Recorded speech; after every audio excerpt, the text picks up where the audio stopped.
ప్రాంతంలో ఎట్లా తహసీల్దార్ గారు ఉన్నారు, స్పెషల్ ఆఫీసర్ గారు ఉన్నారు, ఎండిఓ గారు ఉన్నారు, తహసీల్దార్ గారు ఉన్నారా?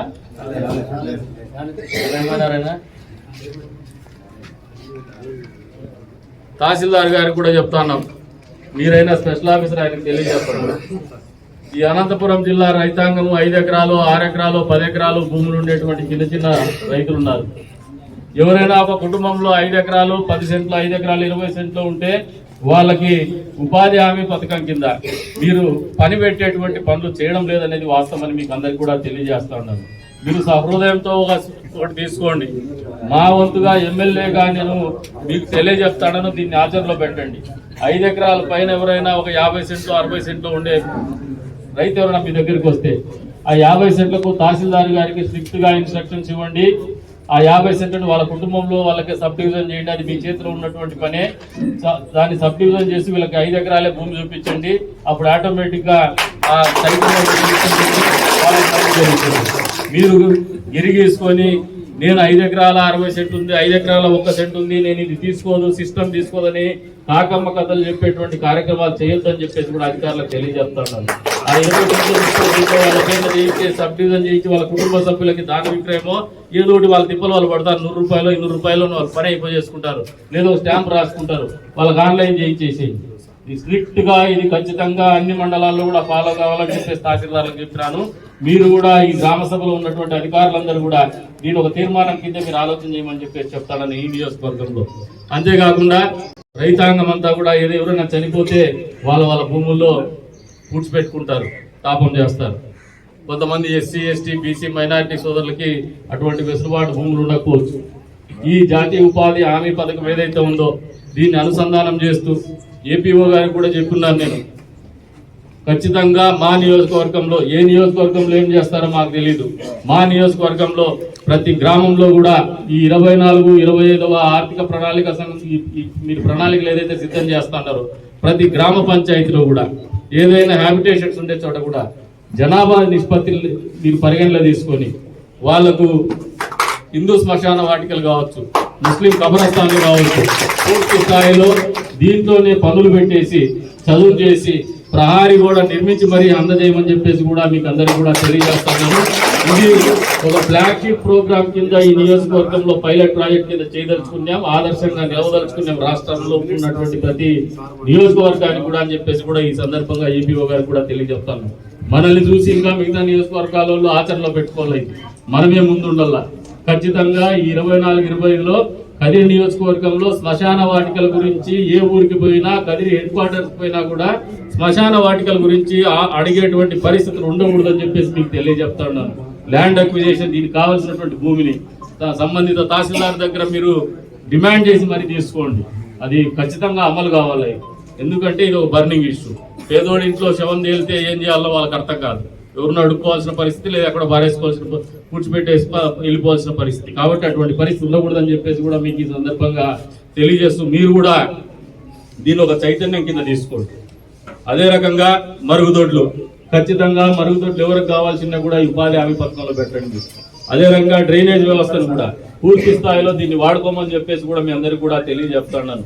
పండ్ల తోటల పెంపకం అనేది అనంతపురం జిల్లా యావత్ రాష్ట్రంలోనే జిఎస్డిపిలో ముందున్నటువంటి పరిస్థితి. పండ్ల ఫలసాయంలో మొదటి స్థానంలోనే అనంతపురం జిల్లా ఉంది. మరి ఇక్కడ మీరు చేసేటువంటి జాతీయ ఉపాధి హామీ పథకం పెద్ద ఎత్తున ఫల వ్యవసాయం చేసేటువంటి రైతాంగానికి అండదండలుగా ఉండాల్సినటువంటి అవసరం ఎంతైనా ఉందని చెప్పి కూడా ఈ సందర్భంగా మీకు అందరికీ కూడా తెలియజేస్తాం. విషయంలో మీకు ఎక్కడ ఆలోచన పెట్టుకోవద్దండి. మీ అందరి జీవితాల్లో మంచి మార్పు తీసుకొచ్చేటువంటి విధంగానే 5 సంవత్సరాలు నా పనితీరు ఉంటుంది, ప్రభుత్వం పనితీరు కూడా ఉంటుందని చెప్పేసి కూడా మీకు తెలియజేస్తాను. కాబట్టి ఆ దిశగా మీరు నన్ను అర్థం చేసుకుని నాకు ఫ్రీ హ్యాండ్ ఇవ్వండి. 20 సంవత్సరాలు నన్ను ఏ కష్టం వచ్చినా నాతో పాటు నడిచినారు, ఏ కష్టం వచ్చినా నన్ను చేయబట్టుకుని నిలబెట్టుకున్నారు. ఈసారి నా వంతు బాధ్యత, మిమ్మల్ని నిలబెట్టుకునేది, మీ జీవితాలు మంచి చేసేటువంటి బాధ్యత నా వంతు బాధ్యత.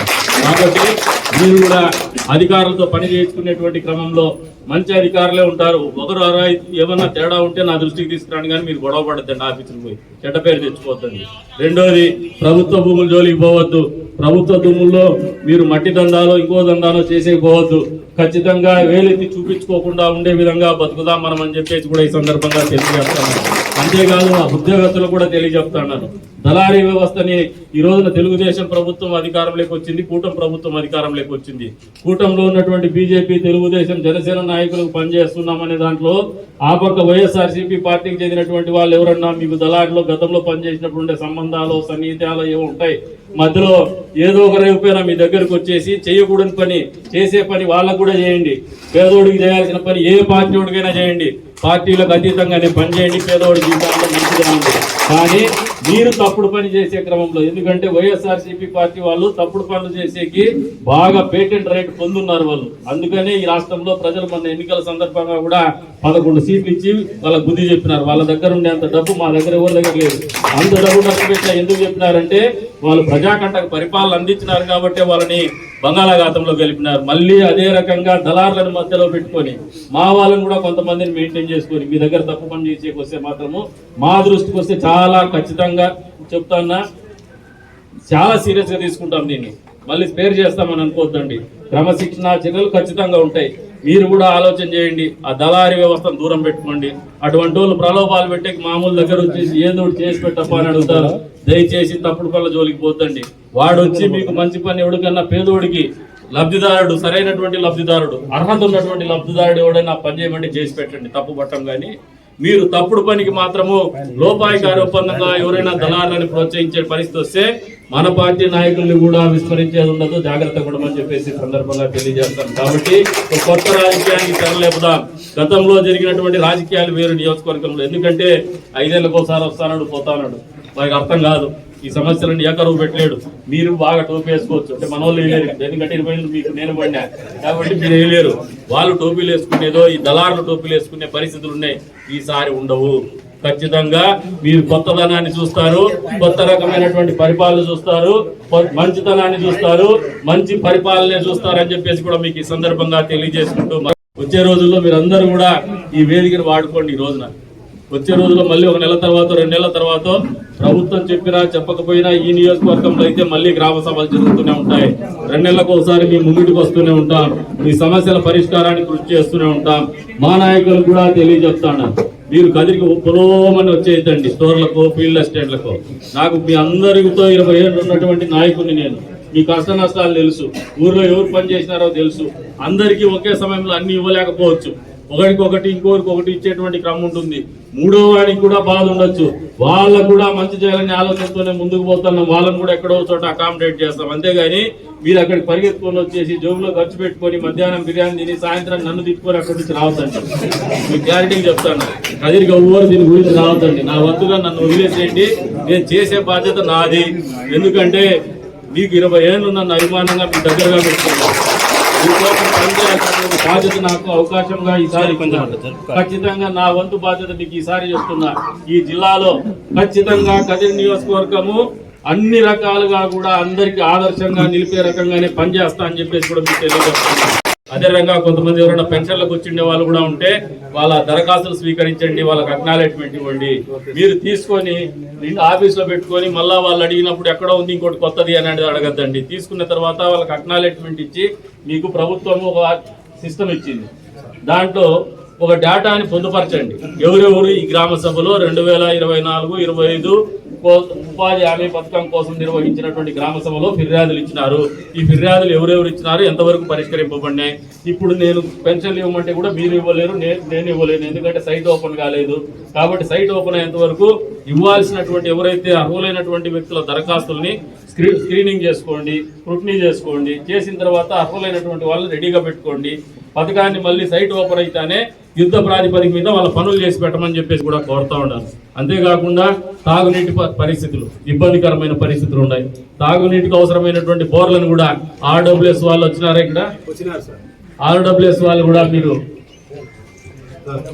తాగునీటిది ఎవరిది కూడా కంప్లైంట్ రాకూడదు. ఇక్కడ ఏదన్నా వస్తే మీ మీద జవాబుదారీ. మీరు ఏదన్నా పని చేస్తామంటే మీరు మామూలుగా నేర్చుకున్నారు. ఎందుకంటే మామూలుగా రాజకీయ నాయకులు పనులు ఉంటాయి, చెప్పేస్తారు, మర్చిపోతారండి. మీ అందరికంటే నేను ఎక్కువ చదువుకున్నాను. మీరు చెప్తానే నేను మర్చిపోయే క్యారెక్టర్ కాదు. మళ్ళీ 2వ సారి నాకు ఫోన్ చేయించుకుంటే మాత్రం బాగుంటుంది. ఏదన్నా చేస్తామంటే చేస్తామనల్లా, చేయలేమంటే చేయలేమని చెప్పు. నీకు వెసులుబాటు కాకపోతే ఏదన్నా మా దగ్గర డబ్బులు లేవు, నేను పని చేయలేను అని ఖచ్చితంగా చెప్పండి. దానికి మాకు ఆల్టర్నేట్ ఉంటాయి. అంతేగాని అందరి ముందర ఉండండి, అందరి ముందర చేసేస్తామని పేపర్ తీసుకొని మేము అట్లా పోతే వాళ్ళు చెప్తారులే దండిగానే మాట అంటే మాత్రం బాగుంది. చాలా సీరియస్గా చెప్తాను. పని చేస్తామంటే జరగలేదు, లేదంటే నేను ఇది చేయలేను, నాకు ఈ సమస్య ఉందని నాకు చెప్పు, నేను సార్ట్అవుట్ చేసుకుంటాను. అంతేగాని ప్రజల్ని మాత్రం మభ్య పెట్టారు. వాళ్ళకి ఏదో బాధతో వస్తారు, ఒక ఆశతో వస్తారు, వాళ్ళ నిరుత్సాహపరచరు. ఈ పనులు మాత్రము కొత్తదనాన్ని, కొత్త పనితనాన్ని కూడా మీకు ఇష్టం ఉన్నా లేకపోయినా నేనైతే చేయించుకుంటాను, ఇది పని తీసుకుంటా. కాబట్టి మీరు కూడా పనిచేసే తీరులో కూడా, పనిచేసే పద్ధతుల్లో కూడా అధికారులు మార్పు స్పష్టంగా కనపడాలనే ఆలోచనతో మీ అందరికీ కూడా తెలియజెప్తాను. మీ పనితీరులో కూడా మార్పు వస్తుందని ఆలోచన చేస్తున్నాను. మరొకసారి ఈ సందర్భంగా, ఈ గ్రామ సభ సందర్భంగా ఇచ్చేటువంటి ఫిర్యాదులు కూడా ఒక లాజికల్గా దానికి వాళ్ళ పనులు జరిగే విధంగా మీరు పనిచేసి తీరాలని చెప్పేసి కూడా తెలియజెప్తాను. మీకు ఏదన్నా పనిచేసే క్రమంలో కష్టం ఉంటే నాకు చెప్పండి. నా వంతుగా పనిచేసేటువంటి దమ్ము, ధైర్యము, చాకచక్యం కూడా నాకు ఉన్నాయి, నేను చేయించుకోగలను. ఎందుకంటే ప్రభుత్వం ఉంది, ఇప్పుడు మేము చేయించుకోగలం. వేరే ఎమ్మెల్యేల కంటే బెటర్గా థింక్ చేయగలం, చేయించుకోగలం కూడా. కాబట్టి మమ్మల్ని కరెక్ట్గా ఇన్స్ట్రుమెంటల్గా వాడండి మీరు.